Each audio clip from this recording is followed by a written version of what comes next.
공수처에 관해서는 이제 많은 국민들이 아시고 계셔서 공수처가 갖고 있는 위험성 그걸 또 새삼스럽게 말씀드리는 것이 어떻게 보면 무슨 의미가 있겠나 싶은데, 그래도 아직까지는 무슨 여론조사를 하려면 공수처 찬성에 대해서 이건 좀 약간 우세하다, 그런 면에서는 공수처가 갖고 있는 위험성 여전히 우리가 많이 각성을 하고 또 주변에만 전파해야 되겠다, 이런 생각이 듭니다.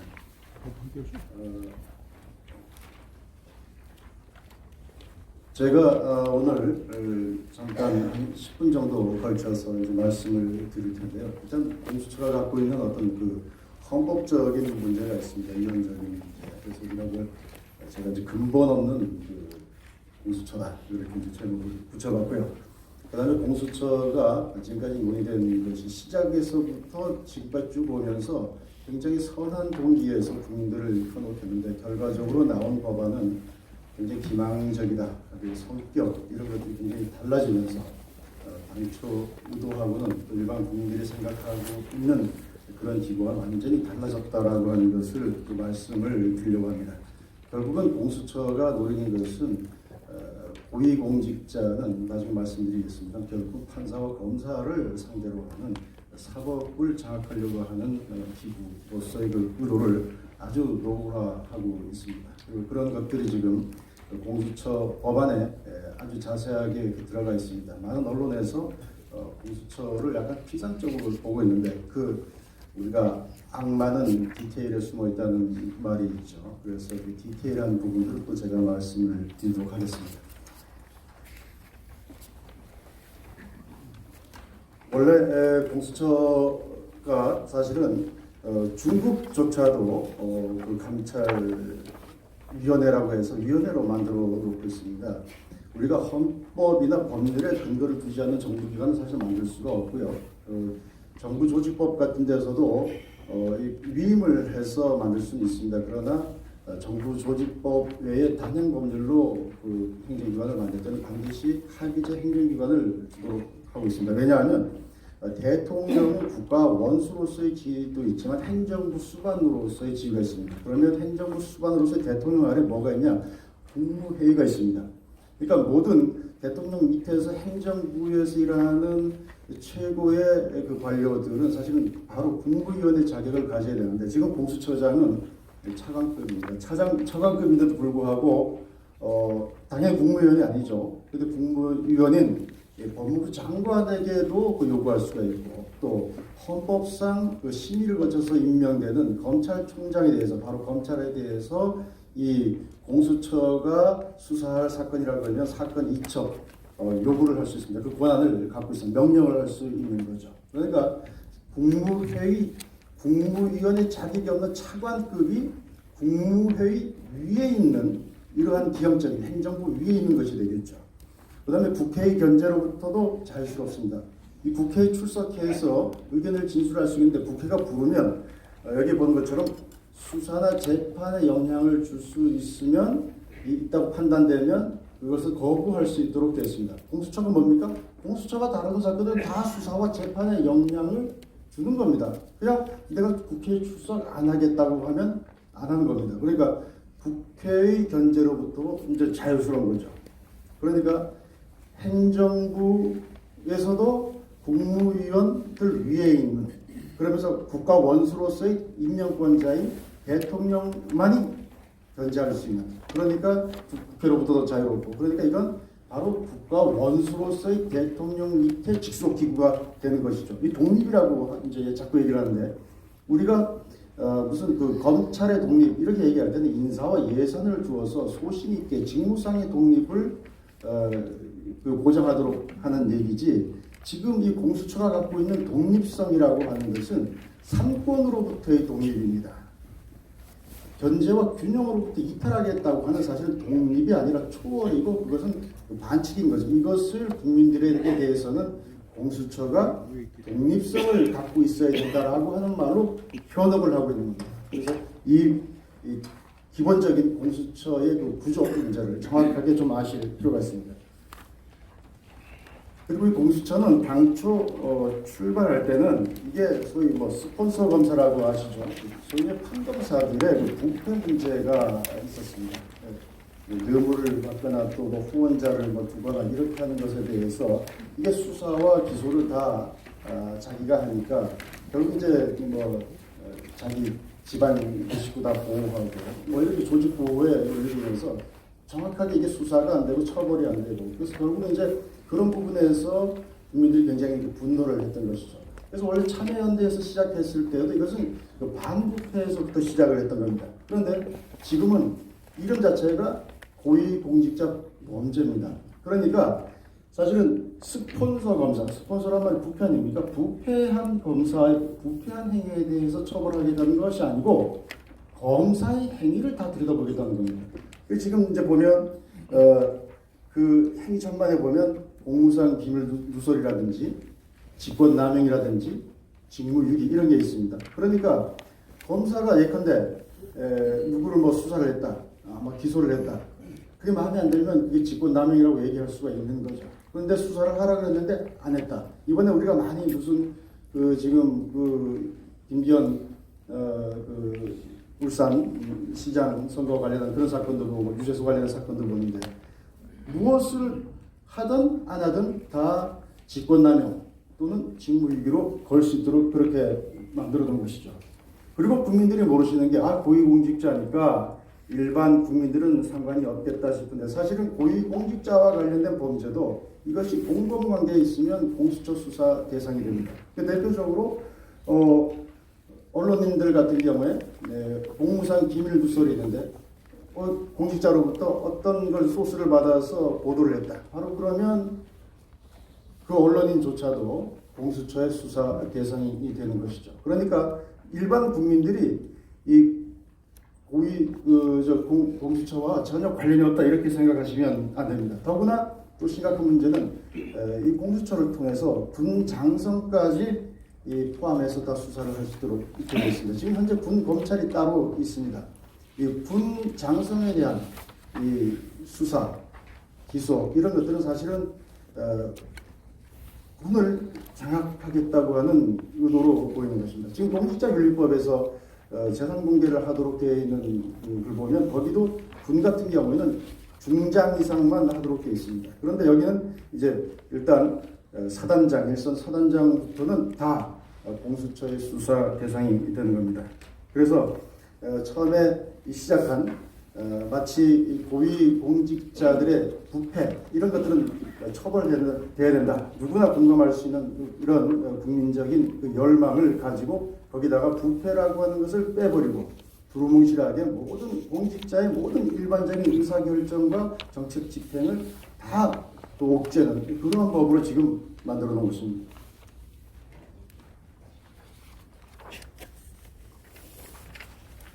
자, 그러면 이게 고위공직자 그러면 그 사실 누구를 타겟으로 한 것이냐? 여기 보면 공수처 수사 대상 전체가 한 7,000명 정도 됩니다. 그런데 지금 검사와 판사가 그중에 한 5,500명 정도 됩니다. 절대 다수가 사실은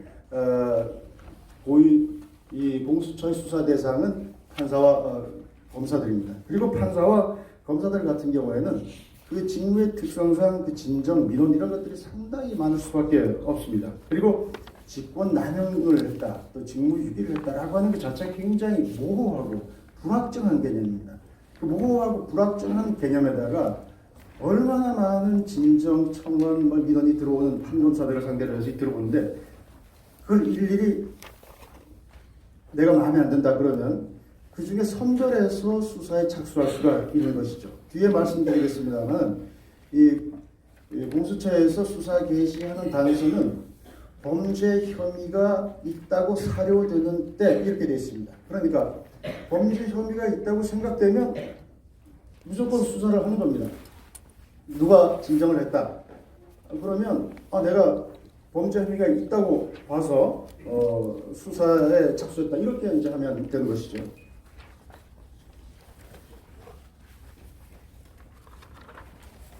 그리고 설령 이 공수처가 갖고 있는 문제가 뭐냐면 공수처에서 그렇게 권한을 남용하지 않는다 하더라도 판사나 검사 입장에서 보면 그런 기관이 있다. 그리고 언제든지 내가 그런 대상이 될 수 있다라고 그 생각하는 그 자체가 바로 준사법기관인 검사의 어떤 직무의 그 공정성에 대해서 영향을 미치고 판사들의 어떤 사법부의 그 독립에 상당히 심각한 영향을 미칩니다. 그러니까 이게 공수처라고 하는 자체가 남용되지 않는다 하더라도 그 자체가 사실은 있어서는 안 될 기구입니다.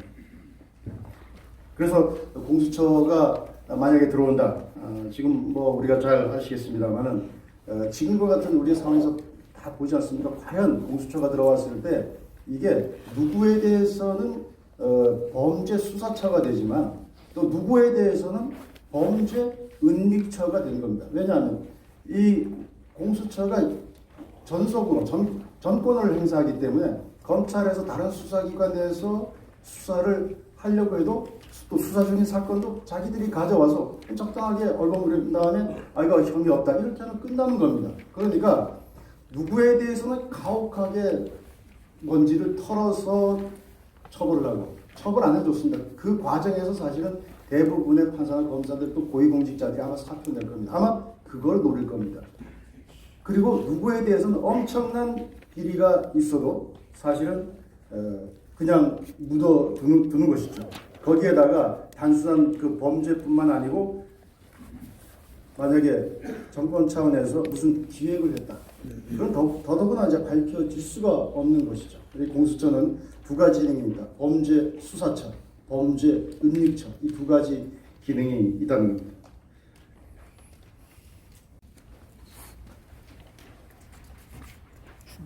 그래서 우리가 그 법안의 지금 내용을 보면 상당히 법안 자체에 굉장히 불순한 의도를 담아놓고 있습니다. 일단 검찰에는 이 문호를 닫아놓고 경찰에는 활짝 열어놨습니다. 공수처장, 차장, 수사처 검사들이 있는데 이 사람들이 만약에 검사가 여기에 가려고 그러면 퇴직하고 일정 기간 지나야 됩니다. 그리고 그 직에 있다가 다시 검사로 가려고 그러면 원직으로 가려고 그러면 또 역시 일정 기간 경과해야 됩니다. 그런데 경찰 같은 경우에는 바로 현직에서 바로 공수처장이 될 수 있습니다. 퇴직하고 나서 바로 경찰로 돌아갈 수 있습니다. 경찰과 공수처 그냥 문을 활짝 열어놓고 있는 것입니다. 또 공수처에는 그 공수처 수사관들이 있습니다. 이 수사관 같은 경우에 정원이 있는데 검찰에서 파견된 수사관들 같은 경우에는 이 수사관 정원에다가 집어넣습니다. 그런데 경찰에서 파견된 수사관은 정원 외로 운영을 합니다. 몇 명을 쓰든지 가능한 것입니다. 이러한 법들, 이러한 경찰을 갖다 쓰겠다고 하는 이것도 굉장히 불순하고 특히 경찰의 정보력을 가지고 공수처가 이용한다고 하면 정말 괴물과 같은 사찰 기구가 탄생하는 겁니다. 그것뿐만 아니고 수사 능력에는 닫아놓고 정치 성향에는 열어놓았다고 제가 표현을 했는데요. 여기에 보면 수사처에 우리가 수사 능력 있는 거 검사 아니겠습니까? 그런데 검사들을 수사처 검사 정원의 2분의 1을 넘지 못하도록 해놨습니다. 2분의 1을 넘지 못하도록 해놨다는 얘기는 한 명도 안 뽑아도 된다는 겁니다. 전체를 다 검사 출신이 아닌 사람을 뽑아도 그래도 됐습니다. 그러면 그 자리는 누가 채울 것인가? 제가 볼 때는 민변, 참여연대 이런 출신의 사람들, 정치적 성향을 갖고 있는 사람들이 들어갈 것이 거의 확실하다고 봅니다. 그런 걸 염두에 두고 저런 규정을 만든 것이죠.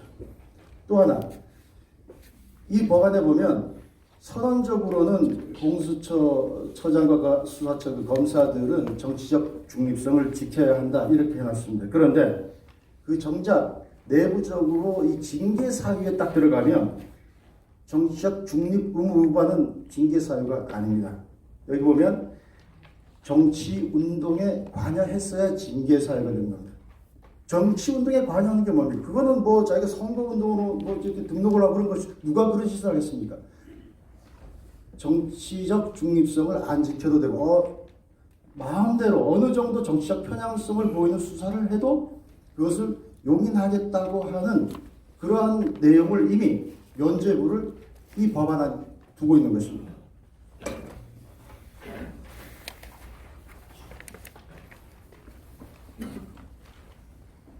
이러한 그 공수처의 그 수사권 남용을 아주 장려하게 한 그 독소 조항들도 있습니다. 아까 제가 말씀드린 것처럼 수사 개시와 판단의 기준을 혐의가 있다고 사료하는 때 이렇게 해놨습니다. 사실은 혐의가 있다고 하면 굉장히 주관적인 얘기입니다. 그러니까 마음대로 이제 그 수사를 할 수가 있는 거죠.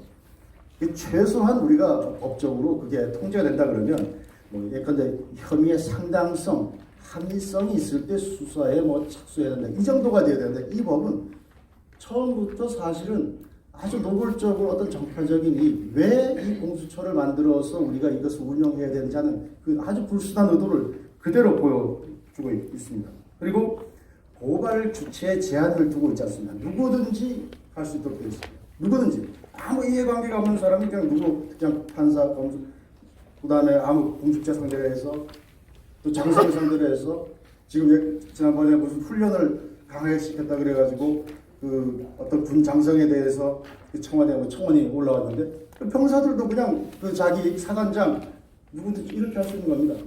나 겨울에 추운데 혹하게 훈련시켰다. 직권남용이다. 이렇게 할 수 있는 겁니다.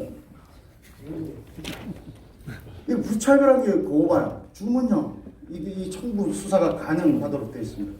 더 웃긴 것은 내부 고발자 보호 규정을 만들었습니다. 물론 내부 고발자, 정의의 내부 고발자가 이제 휘슬블로어가 필요는 하겠죠. 그런데 이 운영 규정을 지금 대통령령으로 만들어도록 되어 있습니다. 그래서 이게 어떻게 운영되는지 모르지만 내부 고발자가 들어와서 고발했다 그러면 사실은 그 유정의 존재입니다. 이 당한 사람, 수사를 당하는 사람은 자기가 왜 당했는지도 모릅니다. 내가 어떤 걸 당신에 대해서 이런 문제가 당신 이게 직무유기야. 당신 이게 직권남용이야. 누가 그럽니까? 그 얘기해 줄 수 없어. 왜? 그 내부 고발자이기 때문에 당신한테 얘기해 줄 수 없어. 전혀 방어권도 행사하지 못하는 상태에서 계속해서 이렇게 계속 불려다니고 이렇게 하면 나중에 정말 치사하고 더럽고 그래서라도 사표를 내는 거죠. 그런 용도로 사실은 쓰일 겁니다. 나중에 보니까 그거 별거 아니었네? 미안하게 해서 이렇게 돼서 끝날 게 아니죠. 근데 분명히 그런 식으로 갈 겁니다. 지금 하는 행태를 보면 그렇지 않다고 누가 얘기할 수 있겠습니까?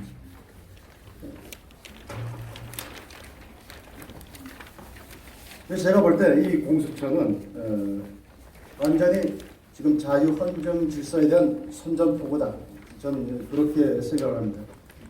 전 세계 대륙법계 구조, 어느 주요한 검찰 제도를 갖고 있는 국가 중에서 이런 기관을 둔 사례가 없습니다. 만약에 정말 이게 국민들, 우리 헌법에 대한 선전포고가 아니라 그러면, 그리고 필요하다, 그러면 다음 차기 국회에 가서 온 국민들이 알도록, 그리고 아주 합리적으로 이 권한이 남용되지 않도록, 이 기구가 악용되지 않도록 신중하게 토의돼서 그때 가서 해야 될 것이지, 만약에 이걸 계속 밀어붙인다? 저는 사실은 아예 노골적으로 아까 제가 말씀드렸던 디테일한 그 악마들을 동원해서 이 사법장악기구, 대통령의 친위 사찰기구로 공수처를 운영하겠다고 하는 야욕을 노골적으로 국민들에게 선포한 것이다. 저는 그렇게 봐야 된다고 생각합니다. 우리가 사실 이 공수처, 아까 보셨다시피 이 공수처는 경찰을 상당히 염두에 두고 있습니다. 경찰의 인력, 경찰의 정보력을 갖다가 쓰려고 하는데 과거 우리 전체주의, 나치나 공산주의를 보면 다 이 비밀 경찰을 가지고 운영을 했습니다. 저기 보시면 그 법학 교수를 했던 호엔이라고 하는 사람이 있습니다. 나치 친위대 돌격대장이었는데 이 사람 보면 비밀 국가 경찰의 임무는 운동권 출신으로서 지속적으로 거기에 뿌리를 둔 사람들이 맡아야 한다는 것이다. 그러니까 비밀 경찰의 존재 자체가 여기를 운영하는 사람들은 특정한 이념, 알아서 기는 사람들, 이런 사람들을 채워줘야 된다. 아까 제가 말씀드린 것처럼 수사처 검사의 2분의 1을 넘지 못하도록 한 것, 검사들이 결국은 다 채워놓을 수도 있도록 해놓고 거긴 결국 누굴 채울 것이냐. 저는 저런 법학교수 호엔, 문제도 법학교수 그런 것도 생각나는데 바로 저런 데서 아이디어를 얻지 않았는가 생각합니다. 또 여기 하나 보면 이거 맨 아래 달라고 보면 경찰이 지도부에 아주 애매하게 숨겨놓은 의지를 실행에 옮기는 합법적으로 행동한 것이 된다. 지도부의 의지를 거역하는 경찰 전체가 아니라 경찰의 한 구성원이 직무 규정을 위반한 것이 된다. 그 나치의 그 보고서에 가면 이 조폭들이 그렇지 않습니까? 야, 쟤 죽여버려. 보수가 그렇게 얘기 안 하죠. 쟤 그냥 혼 좀 내줘. 근데 그걸 어떻게 해석합니까? 혼 좀 내줘를 이 얼굴 표정과 뭐 이런 걸 특구하고 혼 좀 내줘를 다리 하나 부러뜨리는 거? 아니면 혼 좀 내줘를 땅에 파묻는 거? 이거 자기가 다 알아서 하는 거죠. 그러고 나서 이제 들키면 난 그렇게 한 적이 없어. 내가 혼 좀 내줘라고 한 것은 그냥 걔 좀 정신 차리게 좀 따끔하게 타일로 줘 그랬지. 아니 밑에 놈들 그렇게 할 줄 알았으니까 이렇게 하지 않습니까? 나치가 바로 그랬다는 거예요. 나치가 자기들이 운영하는 비밀 경찰은 그렇게 알아듣고 이렇게 얘기하면 저렇게 철석까지 알아듣고 하는 것을 말합니다. 바로 공수처가 제가 볼 때는 그렇게 운영될 가능성이 상당히 많다는 거예요. 공산주의도 마찬가지, 사회주의도 마찬가지입니다. 이 사실 당이 어떻게 모든 국가기관에 대해서 정부기관에 대해서 직접적으로 뭘 한다라고 하는 말은 없지만 모든 곳에 곳곳에 스며들고 있는데 그런 것들의 핵심적인 역할은 누가 합니까? 바로 비밀 경찰이 하는 것이죠. 공안이 하는 것이죠. 그럼 앞으로 공수처는 어떤 것이냐? 과거의 경험, 과거 나치와 소비에트 그런 경험, 지금의 북한의 경험 뿐만 아니라 지금 바로 우리가 신문을 펴들면 나타나는 지금 집권 여당의 행태 이런 것을 봤을 때 공수처가 과연 순수하게 검찰의 개혁을 위한 도구냐? 그건 아니라고 봅니다. 그것은 헌정 질서에 대한 선전포고다. 저는 그렇게 봅니다. 네, 감사합니다.